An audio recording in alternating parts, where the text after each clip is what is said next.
আমি জানি ম্যাডাম আপনি ছোট কলা পছন্দ করেন না। আমি বড় কলা এনে দিলেও যে আপনি নিয়ে নেবেন তাও নয়, আপনার লাগবে বড় কিছু, আমি জানি। আপনার কলা এত ছোট কেন? ছোট হবে কেন?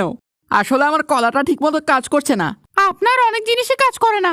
হ্যাঁ তা ঠিক। আপনি আমার দুটো দেখতে পাচ্ছেন? হ্যাঁ, আমার দুটো। দুটো? আমি তো এখানে সবকিছু একটাই দেখতে পাচ্ছি। তার মানে আপনি কাছের জিনিসটা লক্ষ্য করেন না। দেখেছেন ম্যাডাম, আমার ডার্টি মাইন্ড কিন্তু অন্য কিছু ভাবছে। বসুন। আচ্ছা মিস্টার কলাওয়ালা, আপনার কি কি ফ্রুটস পছন্দ? ফ্রুটস? আনারস, ডাব আমার খুব ফেভারিট। তাই তো সেদিন আপনাকে ওই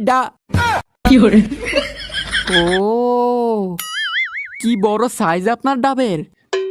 তবুও ভালো। আপনি আমার ডাব দুটো লক্ষ্য করলেন। একটা কথা বলবো, কিছু মনে করবেন না তো? বলুন।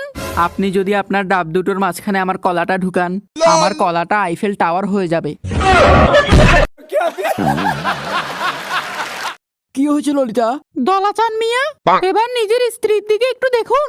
শুধু বাগানে কলা চাষ করলে হবে? আসল কলা তো এখানে লাগবে। কি হয়েছে? আপনি আমাকে বলুন কি করতে হবে। আপনার কলার পাওয়ার আরো বাড়াতে হবে। আপনার ফ্যামিলিতে একটি নতুন হিজলা আসতে চলেছে, কিন্তু ওটা আপনার সন্তান নয়, হিরো আলমের সন্তান।